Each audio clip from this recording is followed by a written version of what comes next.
Welcome to the Linebreak Rugby podcast with me, your host Sav, Fred and Corey, who we call Fov throughout the whole entire thing, but at the end he decides that he wants to be known as Corey. So yeah, this is post-production Sav. As usual, just adding in the intro. I'm going to leave you with podcast Sav now, and I don't know, you'll have some fun with Salt and Peyper, hopefully. Enjoy. Right, we've been joined today by Fred and Fovey. Actually, I don't know if we say Fovey's name right, but we'll just call him Fov, I suppose, for now. Fred, do you want to say hi as you traditionally do? Hi. Yeah, no. If you don't say hi, Fred, I can't do the shit joke. Yeah. Hi, Fred. Hi, Fred. No, you have to say. Oh my god. This is going so well. Yeah. That's a good start, eh? I'm gonna. Oh, that's loud. Go on, Fov. Say hi. I just heard the Kiwi in the background, actually. Oh, g'day. Is that not just Australia? Is that a Kiwi as well? It could be adopted. Like, I know at work I'll say g'day more often than hello or even kia ora. I don't know, Okay. no one seems to pull me up on it yet, or if they do, it's behind my back. You should say kia ora. Kia ora. Kia ora. Kia ora. See, my pronunciation, Fred, is all over the place. Right, so we're gonna roll on with the traditional start, which is a complete mess, and actually intro what we do at the beginning, which is to name a couple of players, talk about their pros, talk about their cons, maybe some stuff that's interlinked with them. So, Fred, if you want to open up with yours. Okay. Yes. First, I'll start with my player of the week. So I had a big game. Has been good for now, but he's in the papers for slightly different reasons. It's Guy Thompson. Yeah, and he's in the, well, do you want to explain why he's in the papers for the different reason? Then we'll get back to his gameplay. I don't really want to. I'm curious. No, okay. So basically, he's been a bit of context. He's 6, 7, 8 for Wasps, so he's undefeated so far. Just wanted to put that out as well. All right. As a Wasps fan. And so basically, he's been playing very well. He even started at 8 for at least a couple games instead of Hughes, who has been named in the England squad. He hasn't been named, despite having played really exceptionally well. And so right now in the news, people are talking about him being eligible for Wales. And do you know why he's eligible? Because we have three countries that all share the same landmass, and therefore there's a lot of crossbreeding. Not even. Okay, what's going on there then? So his dad was born in Jersey, which should be French, but apparently isn't. And so apparently, if you're born on one of the British islands, you are eligible for any of the home nations because you're not part of any of them. Was he born in Jersey? I thought it was Isle of Man. He wasn't even. His dad was. Oh. So his ancestry is from a shitty little island, and that qualifies him to play for a country where none of his parents or grandparents ever lived, ever had anything to do with. So that means he could play for Wales, which I don't have a problem with if he wants to be Welsh suddenly out of nowhere. But I was thinking, last week or 2 weeks ago we talked about the fact that Wales only is that right? They can only take 2 players outside of Wales into their squad. Gatland's arbitrary law. Yeah. So out of that, if you forget about Guy Thompson, they've got to pick from Faletau, Hook, Moriarty, Owen Williams, and what's his name? Toulon fullback. Toulon fullback. Oh, Halfpenny. Yeah, Halfpenny. I don't think Hook makes the cut personally. No, Hook doesn't make the cut, but other people have been talking about Priestland. So I thought if you're going to talk about Priestland having a shot, you might as well put Hook in there. Yeah. Okay. That'd be interesting. I mean, I'm not sure. So he's played really well. Oh, and sorry, I forgot George North. Oh, North has to be. So North and Halfpenny must be their 2 bolt-ons then, really. So, which means that they're taking neither of their 2 best back rows, which are Faletau, who's injured right now, so it's not a problem, but Moriarty, who is by far the informed flanker for Wales and really in England. He's on very good form. In England. Sorry, yeah. Yeah, but Tipuric's been playing for the Ospreys against teams like he's fine. Treviso. It doesn't give you much of a story. Oh, I think CC. So I think CC would be fuming. But That's I think completely what I was going for. there's we do need to have a Pro 12 podcast. But anyway, Guy Thompson, he's playing well and he's carrying well, and I don't know, he looks destructive. And he's part of a very strong Wasps team right now. Wasps are looking very dangerous this year. And it's funny you call him a destructive player, because he was playing 7 or 6 this weekend. I can't remember. Well, he was on one of the flanks, so it makes no difference. And I know that Eddie Jones has been saying that they're looking for a flanker that is not a traditional 7, but is a destructive player, like Haskell. So if you say he's a destructive runner, you're basically saying he is like Haskell, so he is what Eddie Jones wants. He fits into the category. It's interesting. I bet he hasn't been picked. But he hasn't been picked, no. So but I think it would have been Hughes a late... has been picked, despite not having been picked by Dai Young a couple times in a row for Thompson. So Thompson went ahead of him for a couple games, and then obviously this weekend Hughes was excellent, so he's definitely earned his pick. I think so. On a geopolitical thing, it's quite interesting that you can be born on the islands. I suppose the Isle of Wight doesn't count. The Isle of Wight must be part of England, right? So it's from Channel Islands. There's Isle of Wight. It's definitely Isle of Wight is in the Channel, but does it count as a Channel island? I don't or think is that it Jersey does. and Guernsey? I think it might be like, because it's so close. I don't know. Isle of Wight. Anyway, it's not talking about the Isle of Wight because I don't know enough about that. Basically, for foreign listeners, there are islands around England and no one cares about them. Yeah, they're not really. I mean, they use them for tax reasons half the time. Yeah. The Isle of Man is used for tax reasons. Jersey was used for tax reasons for a long time. It's all really confusing. But the people who live on them, there's a lot of money in Jersey. I think Jersey are in the Championship, but they because obviously you can't all be from Jersey. You obviously always need to buy in all your players. So there's quite a lot of money in that rugby team. Anyway, let's move on to our next player. So, Fov, do you want to talk about your player, your pick? Yeah, I was going to go with... initially, I was thinking Anton Leonard-Brown, but the obvious choice. So I decided to go with Ari Savea in the end. I thought he played really, really bloody well. Quietly so, though. I don't think his style is, an out-and-out fetcher like, say, Pocock. He's probably maybe even closer to Hooper in that he's a ball runner in that sense. When he made 14 tackles in the game against Argentina, so he had a good defensive work rate, but what I thought he was shining in was with the ball in hand. He took 2 or 3 people, sometimes the same person having to have a crack at him twice because he was just pumping his legs and arms were in that washing machine spin cycle movement that he got going, and he just blasted through people. And it just seems like he took that start and really wanted to stamp his claim. I was really impressed with him. I thought he got through a huge amount of work, especially in the second half when not a huge amount was going the All Blacks' way, and probably rightly so. Yep. They were kind of stuck there, but I thought he played really, really well. So I think his work rate. I think Sam Kane's the same though. The work rate the pair of them put through in a game is ridiculous, and obviously that's what Hansen wants from his 7s. That he wants an absolute unstoppable work rate, because if you look at both of them and the way they play when they're put on the pitch by Hansen, Savea when he plays for the Hurricanes is far more dynamic. He's running everywhere. He's trying to run off people. When he's playing for New Zealand, the 14 tackles. I mean, I imagine he puts a lot of tackles in for the Hurricanes, but I think he plays a slightly different role. The work rate and the energy put into things is in a different way. Yeah, no, I would agree with that. I think he's more like he's got the license to range a bit more probably in the Hurricanes, because they can, maybe their game plan, maybe just a slight step down a large step down in the skill set at some point. He can be a bit more lenient with where he goes.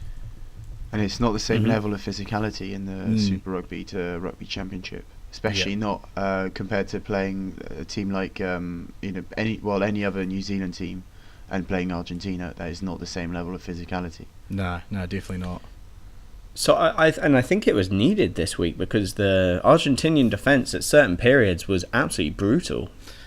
Oh, they were picking the right time to rush, and they were picking the right times to hit pretty hard, and I was actually really good. I'm watching Issa is on his carries as well. He was being shut down well by Savea, but he was still a brutal force to be reckoned with. He's a big boy as well, isn't he? He is huge. He's young. I don't know how young, but everyone keeps talking about how young he is. He looks very young. He's another baby face, the same as Thiago. And yeah, I'm gonna check him. So I had a question for Fovi about Savea, because I also think he's amazing. The way he carries the ball is incredible, especially when you think he's actually, according to Wikipedia, under 100 kgs. Which I think is quite incredible for a wing forward at that level. How is this cheating? I think he's got a bit of work to do in the cheating range. Slightly different note. I just looked up, and Issa is 23, which is all kinds of terrifying. But back to Savea, I could be part of his game plan. Maybe he's just still developing that part of his role, and I mean, growing up, no doubt he had a certain skill set and he was able to exploit that. So he's explosive, powerful, in your face, and he's abrasive. And maybe he's still learning the dark arts, I suppose you could call them. Get Richie McCaw's cloak of invisibility on, or whatever it is called these days. But I don't think he's nearly as good as other players in that facet. But I also don't think that's his style, I suppose. Much the same that Sam Cane is like, more of a grafter. McCaw in his prime was just fetching stuff and getting in your face and terrorising teams to no end. But that's where I think Cane is probably closer to McCaw in a way, that he's less impressive than Savea, but he can also do a bit of cheating. Kano is hard as nails. That man, he's absolutely brutal. And I mean, there was that hit last game. Not this one, but the Argentinian just stepped inside, and Kano just went no, and just floored him. That was just a shoulder to shoulder hit, and Kano just was not going backwards. And it was brutal. Kano's a top-notch cheat. He is up there. He's a subtle one because people don't know him for that, I suppose. No, that's exactly it. That's not what he's known for, but he's good at it. Yeah, and that's a compliment, believe it or not. So I mean, if we'll keep talking about New Zealand then, because my pick was the obvious pick, which is Anton Leonard-Brown, and we're going to have to talk about him versus Fekitoa now, because Fekitoa, obviously Fov's a Highlanders fan, so he's going to have a fan of Fekitoa, I assume, for various reasons. But that's a good thing, because I keep hearing so many people giving him shit, and I'd really like to know if it's warranted or not, because it seems like it isn't. It's not, because Anton Leonard-Brown had a blinder.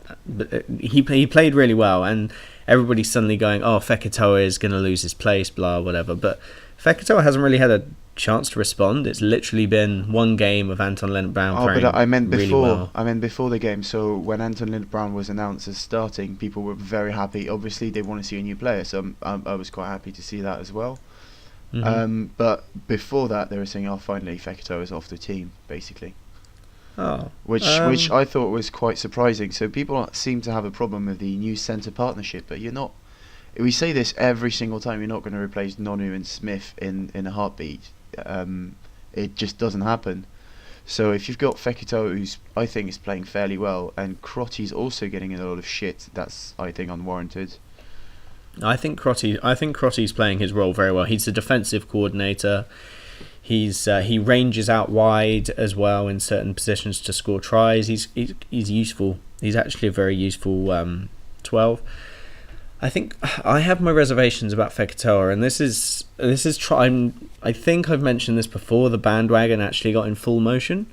I think there's certain aspects of his game where he doesn't play particularly smart. But having said that, I think the roles that he does play, he's very effective. So when he wants to make a really hard tackle and put players backwards behind the gain line, he does that excellently.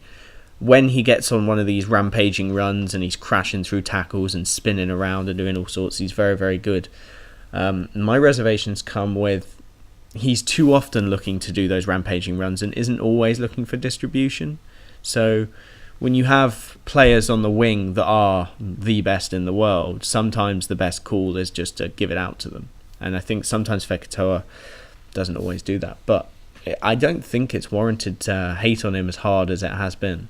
Yeah, and you need to know what the game plan is or what the call is for that back line at that moment. So you can say, he kept the ball 4 times out of 5, but maybe on 3 of these, the ball was actually meant for him to crash. That was the call from the 10.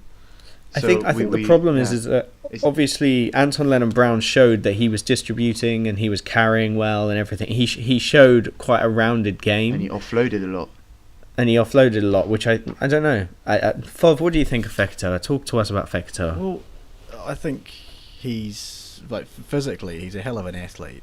You know, he's quick, he's powerful, he's very hard to put down. But I think his game, he's instinctual rather than intelligent. Like you were saying before, there's decision making issues, maybe not seeing the bigger picture, going for those rampaging runs when there are other options available to him. And I think he just relies on his gut instinct. And when he first came down to the Highlanders, and he had that breakout season with us, I say us, with them, and they, he was an unknown person, so he was just blasting through his defences. No one knew how to handle him. Eventually they did, and that's where you don't see many of those runs that he used to make, and it's almost rendered him a little bit ineffective in that he's got that raw ability to damage people and break open a game, but he just seems to lack the rugby intelligence that someone like Anton Lennon-Brown came along and showed. He had a great safe pair of hands, but he knew when to pass it, when to hold on to it.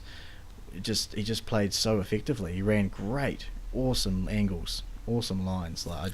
I think it's the variation. So if we talk about Conrad Smith and Nonu, but specifically Nonu. Now Nonu was known as the big crash to begin with in his career, I suppose. But distribution, kicking, by the end of his career, he could do everything basically in a centre role. But for New Zealand, not necessarily for the Canes, but for New Zealand he would do everything. And at the moment, people are trying to find out if Fekitoa can do that, and I don't think he can yet. But then Nonu couldn't at the beginning either. So, and you're falling into that the trap of trying to. Thank you. Put Sorry, Nonu foreign. I'm thinking that Fekitoa should be Nonu. Fekitoa is an outside centre. Nonu's an inside centre. They don't have the same role. So what you're looking at is you want Crotty to be the next Nonu, not Fekitoa. Though he can play 12 as well. But I think the next Nonu would have been Ngatai. Oh, maybe. I really love Ngatai. Yeah. So I mean that it's quite brutal when you think. I think Ngatai and Sonny Bill, with Crotty on the bench, would be. Even Anton Lennon-Brown's come out, and then there's so much depth. New Zealand are painful with their depth, and when you've got something where you're arguing over whether Fekitoa or Anton Lennon-Brown should be on the pitch, it's like, well, it's a bit ridiculous, really. It is a bit ridiculous that argument is being made, because does it matter at this point in time? You put either of them on the pitch and you'd win a game. So yeah, it is a bit depressing, because we're talking about putting, obviously, if we bring it back to England, I don't know, who are the French centres? Talk me through the French centres, Fred. Oh, do you want to hurt me? What are your options? Well, I'm just thinking of the options we have. Our 12 is always going to be Fofana, because no one's near him. Yeah, that's fair. Though we have another guy who's quite good called Lamara, who can play 12. The thing is, our outside centres and inside centres usually combine or switch around, so we're not set to which ones. Or go on the wing, don't they? Yeah. No, that's different. that's the coaches starting them on the wing for no reason. Oh, that's brilliant. It's not fun.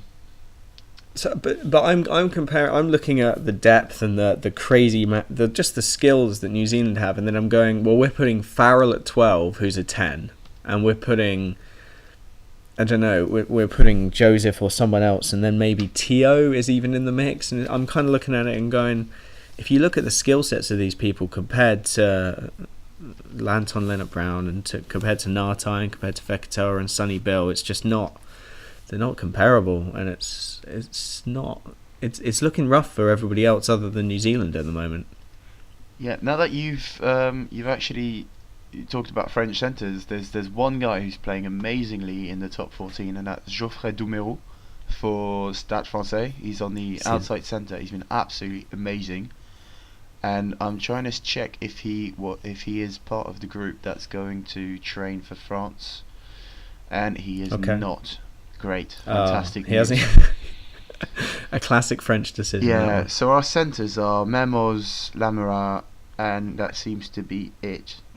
And Fiku and Fofana. Yeah, so we've got 4 centres. So Fiku, Fofana are going to be the starting pairing? No, I don't think Fiku is going to start. I think it's going to be Lamara, probably. Okay. Maybe Mermoz. Yeah, maybe Mermoz, actually. Who are the French playing over the AIs? I think Fiji, Australia. Oh my god, I forget. We'll go with Fiji. There's definitely Fiji, because in the autumn we don't like to play the good teams. We like to go for I'm not kidding. England goes for 4 games. Most teams go for 3. We go for 2, sometimes 3 max, including a much weaker team, because we don't like them. It costs money. It's all about money in France. The union does not want to spend a dime extra. So that's why we only have 36 people in a World Cup preparation squad when England have 50. It doesn't. So you've mentioned the money aspect in France now, which is going to lead me on to something that I've just been reminded of. Fov, talk to us about the idea that Cruden might be. Well, he's not. I'm going to say might be setting sail for France for 1.2 million Kiwi dollars. Dollary dues. Oh, that's the Australian one. Whatever we use here. I heard about that. And, it'd suck to see him go, but do you think he would? I don't know. Like he's still got a shot. So if I was Cruden, I wouldn't go anywhere. But at the same time, you're staring at that amount of money, and you go, for the rest of my life. Yeah. That kind of sorts me out. It would set you up, set your family up. If you have one, if you're going to have one, you'd be sorted. Yeah, and you in the back of your mind, you're always thinking that. You're thinking, well, is playing for the All Blacks really all that? And obviously it is. That's your passion. That's what's been driving you for ages. So for me, I'm a big fan of playing for your country, and people, people try and get all businessy about it. But I think rugby that's the point, isn't it? You're playing for fun, and you can make a living out of it. But Cruden's got this kind of ability where I think that he's gonna have a post rugby career. Does that make sense? Yeah. No. I think as a rugby as a coach, rapper. This is as a rapper. Yeah. As Eminem, he's gonna be spitting bars. But I think his rapper name. Let's find him. He's got the rugby intelligence and the skills to be able to put on a coaching clinic anywhere in the world. He could travel around America earning decent money and on the circuits, teaching people how to do different technical things. I think he's got that skill set. I think he's got a post-rugby career in rugby. But I do think that that's a lot of money, and he could easily shoot over to France. I think he definitely could. I thought the talks about him going to Europe was to go to the Premiership. Was it Premiership? Was it? Wasps? It could be. No, it's not going to be Wasps. Wasps are just going to have Cruden and Beale. No, that's not going to happen. I thought there was big money coming from. But it could be France. French club. So actually, I've checked now the autumn internationals. We've actually gone for decent teams. So we'll play Samoa, then Australia, then New Zealand. Okay, so those are 3 big games. Oh, and that's why Ed was talking about, or Wallopy Joe was talking about whether France could beat New Zealand. Oh yeah, of course, and the answer is no. That makes a lot more sense. Also, there's no fucking way. So I'm looking at it now. Cruden is in reports to be talking with Montpellier, and 1.54 million. Montpellier, Montpellier, as we now call them. Oh, okay. Sorry. But yeah, he's 27 years old. He could be earning 1.5 million. That's New Zealand dollars. I think the price, there was something about a price being set that he would not accept under 700,000 quid, so about 1.2 million New Zealand dollars. Oh, so that's what he wants. Is that what he's put out there? Or maybe it's his agent, maybe it's rumours, I don't know. But that's the price that's been announced. It is interesting. So let's theorise, because I don't think he'll go, but who knows. Let's theorise that Cruden goes, okay? Mackenzie's now playing 10 for the Chiefs. We've then got Barrett and Sapawanga as 1 and 2, I think, for New Zealand. Mm-hmm. But why would he go now? He could go after... So you just said he's 27. He'll be 30 after the World Cup. That'll be 4 years to make a shit ton of money in France. Why bother go now? Why bother go now? Because that shit ton of money turns into twice as big the shit ton of money. I agree with you. I agree with you, because I wouldn't go, I think. I say I think because maybe you've got to think that he's got to live in New Zealand for another 3 years. It's got to be tough. You know what? I'm just trying to make... How's living in New Zealand?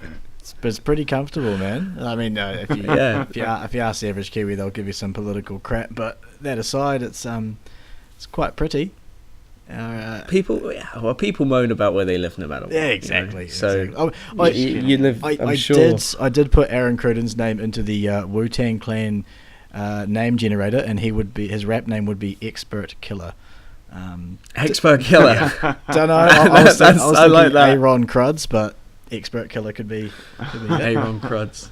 But I like that. That's yeah. I suppose so. He's 27. He's married now. Quietly. Is he a married man? Yeah, he is. Did not know that. Well, okay. I better double check. I'm pretty sure I've seen stuff about it. You mean you've seen his Instagram? Yeah, you've looked in depth into his spouse. Yeah. Well, he's married 2 years ago. There you go. Aaron Whittamoo Cruden. Oh, his name's Whittamoo. That's nice. And his spouse. Excellent. So he is married. Excellent. So he's a married man. That's, I suppose, that adds another reason. That's a grounding, isn't it? Yeah, exactly. It's a grounding, but it's also another reason to take a rather large paycheck. They've got, as far as I know, no kids, so there's less to uproot, more reason to go and get that paycheck. But again, as you said, it's part of why he's here is because he wants to have that jersey. Yeah, he I mean, that's a huge draw, and obviously he would never wear the black jersey again, much like Pietau and Halai will never get back into the all black jersey. Well, unless they go back. So for me, that's a big talking point, especially in New Zealand, and we always get back to it's club versus country, especially when we're talking about France. But I think that's the first time that I'd be shocked if someone left. I think this would be the biggest shock for me. Yeah, it wouldn't be it doesn't seem like the right timing. He is still, I mean, Barrett's been playing amazing, but just before he was selected, I thought it was a bit of a surprise that he was selected ahead of Cruden. Then he proved on the pitch what he was, so fair enough. Now Barrett's number one. And so you think he's got to be really close. It can't be. It's going to be weird, but there are only 3 top level fly halves in New Zealand at the moment. Or 4 if you count Mackenzie, maybe. That's an interesting point. I mean, I'd say Mwanga's pretty damn good. There are only 3 New Zealand fly halves who would start in any other country. I think you're forgetting. Only three. Only 3. There's only 3 that would start for any other country. Exactly. Whereas usually there are 6 or 7. Yeah, that's an interesting point of view. So losing Cruden might actually be a bigger blow than expected. But you've got to admit that Hansen's probably on the telephone saying, "Cruden, mate, you're in our plans. I'm not. I wouldn't Yeah. be concerned about New Zealand at all, because the next talent's coming. There's going to be 2 other young guys coming up next year in Super Rugby. Well, there's another Barrett being- coming through, yeah, for God's sake. There's another Barrett coming through, for Christ's sake. God, he might even be the better Barrett. I mean, he's fucking enormous. He's still got to fill out. You look at him playing. He's still got don't lanky say this. teenage boy legs. Like, he's going to fill out and he's going Don't to kill. say people. this. No, this is worrying, especially as Barrett's other brother is like a second row monster. So there's like, oh This is not cool. Come on, guys. yeah. Yeah, we'll kill a few It was- off. So, our next, we're actually gonna move on to another segment, which is interesting. So it's Salt and Peyper, Ooh. bit of Salt and I Peyper, wonder who came up with that one. and just shit ref decisions in general. So I think, well, we all watched the New Zealand Argentina game. Sure. Well, we endured it, I suppose. I've definitely Wait, watched that- I the mean- extended highlights. Okay. So that second half, I was just, it was dire. It was dire watching it go from scrum to scrum. And just watching, I didn't at the time. I mean, we've had this pre-discussion now, but at the time I didn't blame the ref, mainly because there was just so many weird things happening that meant that the scrum should just be reset. But I don't know, Fov, what was your take on it in the end? I mean, at the time, I was just a little bit angry that I'd woken up on a Sunday. Sure, it was 11, but I woke up to get to watch this game, and it was just a bit shit. I mean, the first half was cool. I was a bit actually annoyed that I thought Argentina had just packed it in and gone home mentally. Then they came back and fought, and that was awesome. With that, we can all remember that 20-minute plus stanza when we were all camped on our try line and just scrum set reset after scrum reset, and I actually brought up the stats here before. Penalty count: 5 to Argentina, 12 to New Zealand. And I suppose the two yellow cards kind of make sense, even if one was for the swinging arm. I'm actually kind of surprised that we didn't get worse. Oh, yeah, I mean, through that period when they were camped on your line, I was as we said earlier, the penalty try seemed like the obvious outcome. Yeah, exactly. I was hoping to move on. Just to move on, because we were everybody in the stands, every single person was like, can we just get to a passage of play where the backs aren't just standing around? Yeah, and that's where I think that Mackenzie has been a bit hard done by, because his debut was stuck on his 5 metre line, where he's about as ineffective as a fullback can be. What's he supposed to? I did see him make some awesome try saving tackles, which seemed to be ignored, but for the most part he didn't really have much of a chance. Most of his game was spent on his line, hoping that standing on his own line. Well, the same for Sapawanga. He came on for 5 minutes or whatever it was, and the first thing that happened is his opposite number put a crossfield kick in, and they scored in the corner, and that was kind of Sapawanga's game. That was it. He didn't get to do much else apart from watch that happen. So yeah, it wasn't. I don't know. It wasn't useful in determining whether Mackenzie or Sapawanga, where either of them were going to step up and actually be the next 10 or 15. I don't know. It was very frustrating for the newbies. So on Argentina, so I'm watching some highlights right now, and I just saw Cabelli make an insane break where he just slipped off 5 tackles. Off big guys. He slipped off 4 of them, and he literally bumped someone off. So Landajo or Cabelli?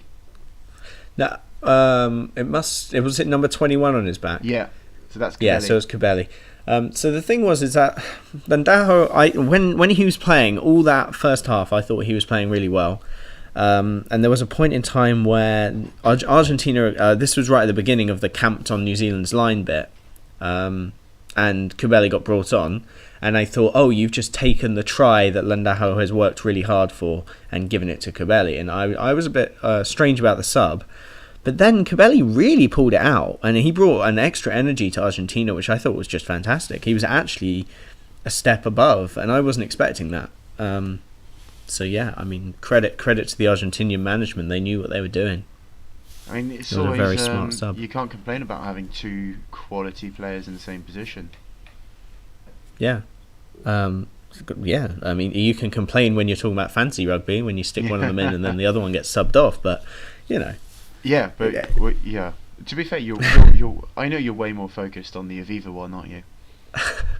Let's not talk. I'm just giving up. I'm sacking that one off. That one's. You know what? I'll long still consider that you gave up after I just beat you this week and not before. Oh Jesus! So basically, the Aviva Fantasy. What happened? I'm going to explain to everyone, even though nobody can see the league, so I don't even need to explain to myself. Either. No one cares. But I went for a run when the draft was happening. So when I got back, I got some horrendous picks that just, I don't know why they auto-picked for me, essentially, and I have not been able to fix the team. I'm going to blame the fact that I went for a run, even though I think I probably could have fixed the team, because I've heard that you basically drafted some of your own players after the draft. Yeah, Is that right? I was at the pub during the draft. Yeah, so I have no one to blame but myself, yeah. really. Yeah, absolutely. Just dire. So I've lost every single. I've won one game, which is all right. Anyway, so that's just. But yeah, fancy draft. We're gonna have a fancy draft podcast actually, headed up by Sim. We're in talks with a couple of people to try and get that lined up actually. So this should be good. We're trying to bring you some fancy knowledge. And I am leading the Super Rugby one, not the Super Rugby one, the Rugby Championship one. Yeah, but there's only you playing, isn't it? As I'm like seventh in global.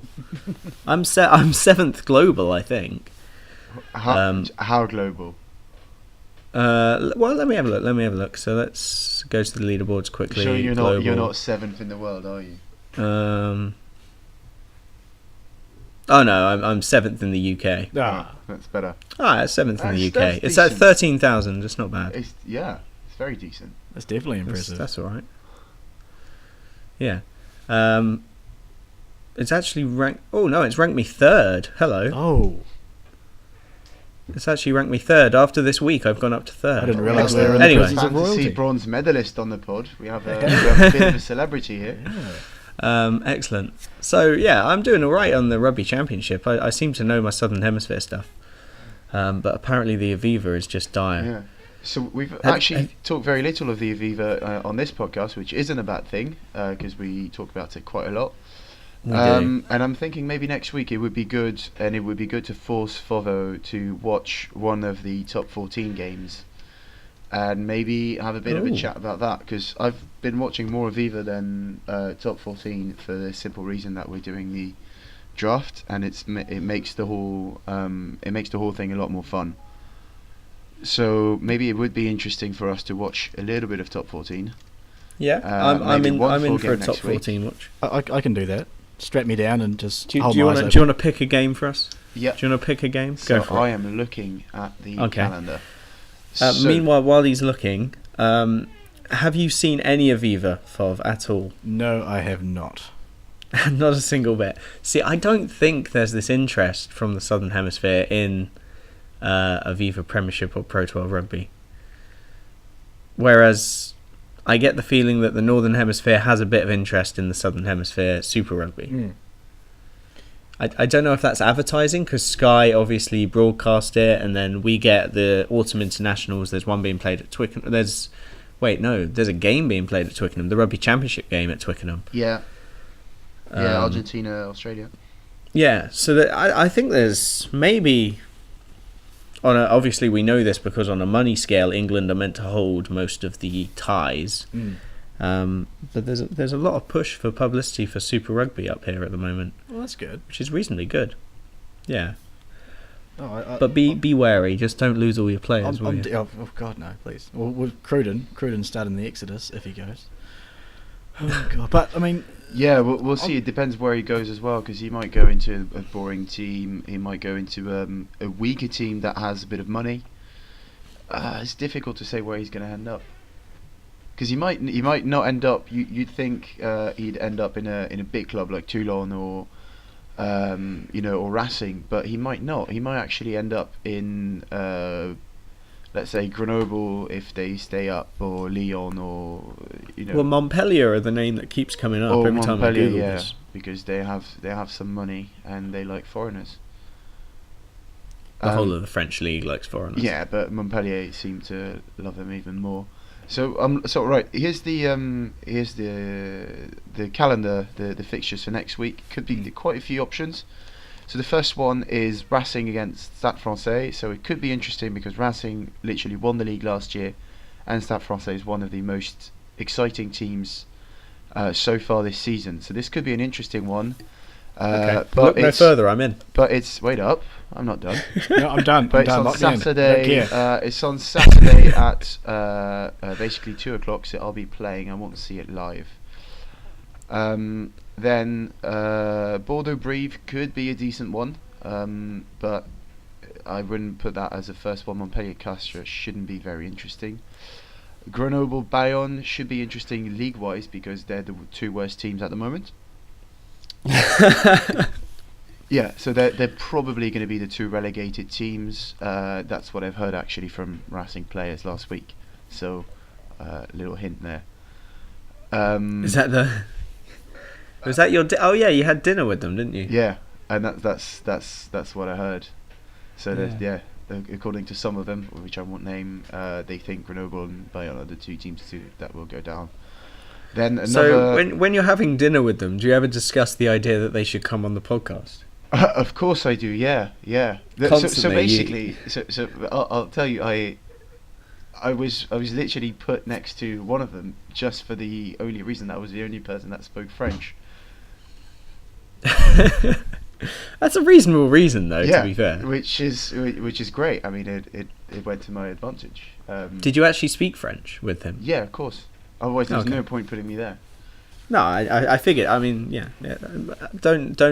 Well, as proven by yourself, French people just speak English when they're pushed. Yeah, not really. So the next game, which I think is going to be possibly one of the best one, is La Rochelle-Toulon. So that Okay, so it's Saturday between La evening. Rochelle. That definitely and sounds Toulon. exotic. I'm cool. So La Rochelle It is does, doesn't it? at the moment the best team in top 14 for some reason. I'm not sure why, but they're really? actually awesome. They're great to Are they watch. at home? They're at home. Last time Toulon went at theirs, they beat them. Oh, let's do it. Let's watch that one. This one should be very interesting. Is that a Sunday afternoon? No, so that's Saturday evening. So that'd be 7:45. I can watch British that. summertime. If we can find. The that'd problem is it's broadcasting. Obviously, we need to get it to FOV, so that would be early morning for FOV. That'd be in the morning, yeah. So it should be all right. Yeah. And then on Sunday you've got another two games which could be interesting as well. So Lyon-Pau, so that would be on the smaller teams, towards the end of the table as well, and and Clermont-Toulouse. Oh, you said Po wrong. It's Pow. You really confused me. If only I could hit you. I would. That's why we do this remote. That's why.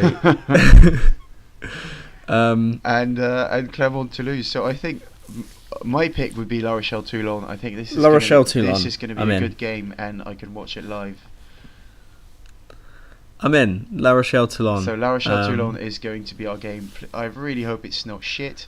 That's going to be our genuine game of the week. So as you may have noticed, last time we said our game of the week was going to be Australia-South Africa. It was then a very South African affair, and we decided to scrap that idea completely and just ignore it as if it didn't happen until right now, in which I mentioned it. Yeah. But yeah, we will actually watch the La Rochelle Toulon game because we have to, because top 14 is new and exciting to most viewers, I think. Yeah, and so to put that game into context, so Toulon is back. They've just had a big home win against Montpellier. Montpellier, yeah. Yeah. But it was in Toulon, so they just had a big win. Now they've signed Mike Ford. Not that I think he necessarily made a difference. And they were missing a lot of their big names in the backs, so they played in the forwards, and they won fairly comfortably. All right. And La Rochelle just lost to Stade Francais in Paris, but it was an exciting game. and it was close till the end. So Okay. this should be an interesting matchup. I'm not quite sure why La Rochelle's so good, but I think they might be first in the. They might be top of the table. So, okay. So La Rochelle was actually leading light and actually might win the league this year. They are second. No, they're not going to win the league. But the second, they've won 4 out of 7, with a draw against Clermont. So this is the point where I just take it off on a completely different tangent. And Richie and Johnny Gray for Scotland. Johnny Gray's better. We've all heard of them. Johnny Gray's better, but I think one of them's injured. Richie Gray's injured now, so he's going to be using Twitter a reasonable amount. What we're going to be doing is hopefully tweeting the two brothers and asking them what's their favourite colour, in a segment known as 50 Shades of Grey. Oh my god. Oh, thank god. Thank god post production staff's going to get rid of that. He's going to have to remove that one. Anyway, we're going to be tweeting. We're hopefully going to be tweeting these two, finding out their favourite colour, and we'll bring it to you next week on the podcast. Actually, we need some comments on analysis. So anybody who did actually watch the South Africa Australia game and decide that they had a point of view on it, if you want to comment below about anything that happened in that game, just. We missed just out to on ensure. quite a few of our segment names today. We talked about cheating in the back row, so we forgot to talk about between a ruck and a hard place. That was Ari Savea, ruck in a hard place. Yeah. And we didn't talk about the Argentinian diving, which is the Dirty Sanchez segment. Oh yeah, dives and crap that goes on during the game. Yeah. Yeah, and while we were on the Gatland arbitrary law, that segment is called Breaking Bod. Oh yeah, Fov, do you want to just Breaking Bod? Awesome. Yeah, mate. Fov, did you want to go on a rant about Gatland, or are you happy to just leave that for another time? I mean, I don't think I'd do it justice, to be honest. I don't really think it doesn't really enter my thought process at all. Really, I mean, the Lions are going to be cool, but I just don't know enough about the politics, the drama. I love watching it unfold, but I don't really have much. Okay. But honestly, I'm just thinking about these this game I'm going to sit down and watch, and the Aviva was it. I might pick the game based on which team names I can butcher the most. I'm such a culturally narrow person here in New Zealand. I think racing versus Stade Francie, that sounds great. Yeah, well, to be fair, if you're going to look at racing lineup, you're going to be able to pronounce most names very easily. Like is it Daniela Katea? Excellent. I actually haven't seen much. I mean, I've seen some highlights of Carter, but also he's been tweeting that he was off the coffee, and apparently that was like a big deal. I wasn't really sure what was going on there. Oh, I don't know. I think he comes across as a very. He's basically a bit of a centre of attention. People really love him over there. He's been playing excellently since he's been at Racing. Actually, he's been absolutely excellent. You'd be surprised. Everyone was like, "Oh, why are they paying $1 million and something for a player that's past his prime?" And then he won the World Cup, and he's been excellent ever since he came back. So he got them the fucking top 14 title. Good. Oh, actually, that reminds me. So talking to Racing players, yeah, and generally so they were in both finals last year. They lost against Saracens in the European one in Lyon, and then they won against Toulon. It was in Barcelona. And we talk about the atmosphere. I was in the new camp, yeah. In the new camp, and they said it was a different world. So not only was Barcelona amazing, but Lyon wasn't a very good atmosphere. So it's not that the public. So in the stadium, it was pretty good because people came to watch some rugby, and there was a good atmosphere. But there wasn't a big thing, and we were having this chat basically saying that it's something that the English or non-French public don't understand is that the top 14 is simply more important.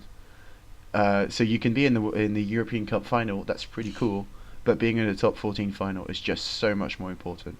It's a big deal. Yeah. All right. I mean, Yeah, I can see that, because that's the same over here. I think the Aviva Prem is a bigger deal than No, the European Cup. That's my point. I don't think the Aviva Prem is more important. I've not been to the top 14 final, but I have been to the Aviva Premiership final, and I think there's a great atmosphere. So it's a proper rugby day. People come from all over the country with all of their shirts of teams that don't have a shot pink at winning. Extra tops, yeah. Yeah. Call it what you want. I think it's a disgrace. But people come to Twickenham, and there's a generally very nice atmosphere. But it's not super passionate. It's more like, let's have a good day out. We watch the game, have a couple beers, because it's people that like rugby. But it's not like super intense, super passionate like it would be in the top 14, when people maybe actually know less about the rugby, but just go mental about the result. All right, that's quite interesting. Fair enough. I mean, I'll have to go to a top 14 final. I think that's the thing. So will I. I've not been to one. That's the next step. How about where is this the next year one? So I don't know where it is. It's probably going to be in the Stade de France again, but so it's probably going to be Pau against La Rochelle. Pau versus La Rochelle. Pau. Or how would Fob? How would you pronounce La Rochelle? Oh wait, let me look it up. Okay. La Roche. He has no idea how it's spelled. No, look it up. Fob, I have a little quiz. What colours do they play in? Fuck, I don't know. I'm gonna guess a nice baby blue. Baby blue. With some black maybe some and hoops. Some hoops. Oh, the black and yellow. Well, Well, black and yellow. I was close. Oh, so Wasps. So it's Wasps again. What about Wasps? La Rochelle. They're that's a black nice and yellow. name. La Rochelle. Yeah, they're playing the same colours as well, and a bit of white as well. So usually hoops of the three colours. So is it just me, or I've only just noticed this, and I've only just come to this realization? Wasps have scrapped the hoops. The hoops have gone. No, so you're going into the same stupid argument as the egg catchers, and I'm not going to let you. Wasps have Where have the hoops gone? Wasps have always traditionally played in black, not in hoops. The hoops is always the second or third jersey. Oh, didn't know that. Wasp jersey is black. Oh, we don't want to talk about the egg chasers, do we? No. Do we want to discuss the horrendousness of one of their mentions? Oh God, no! I don't. We don't want to go to war with them, no. No. Oh, actually, I would actually. I don't think we have the following for that. No, the 5 people that follow us are not gonna. Yeah, comment on their thing saying you said this thing, one thing wrong. I might make a rant about it separate to the podcast. We must have said on here. Yeah. No, I'm happy. Let's wrap this up then. It's been like 5 hours of nonsense. Yeah, which is our usual. It's been a solid hour of nonsense. Right, I've been Sav, your host, I suppose, kind of direct the conversation as it went. He's been Fred. I've been Fred. He's been Fred. And the Kiwi that we kind of keep locked in the basement every so often and just bring him out when something to do with Cruden comes up is called Fov. Yeah, I mean, we can go with Corey if you want to, because my username... You want to go with your first name, that's fine then. May as well. I mean... Yeah. We should have had this discussion beforehand. To be fair. When you set up that username, I didn't realise how much of a pain it would be, but it causes strife everywhere I go. It's very difficult to pronounce. I just looked at it at a New Zealand map, and there's the between the South Island and the Stewart Island is the Fovo Strait, and that's the Fovo. See, it's a French name. Mm. Oh, sorry. It's Foviox. There we go. I learned it was French and I need to ruin it. Well, I don't understand. So when you've been calling him Fovey, I thought you just shortened it for Fovi. Yeah, we have. Yeah, we put so an I on that's the not end. you completely mispronouncing it, is it? Well, no, but to be fair, I had no idea how the full word was pronounced anyway. Yeah, the reason it was shortened. The reason it was shortened is because nobody knew how to pronounce the full. You should have just asked me, mate. And I never mentioned it. It's also my fault. I just let it go. Yeah. It's October the 3rd, apparently. Shit. What? I was looking on Twitter and someone's just randomly tweeted it's October the 3rd. Sorry, I'm on the Rugby account and I don't know why that person would just randomly it's tweet. also 10:48 a.m. here in It's like cheers. in the Northern Hemisphere. It's like yeah. So now you've got a date and time for recording. I could probably cut all this bit out. You really should. Say goodbye. Bye. Ka kite. Bye. See ya. Wait, how do you say? What was going on there? Kia ora. Like a goodbye would be ka kite. Kakite. Kakite. So does I'm going to cut the recording actually. Oh, God. Right.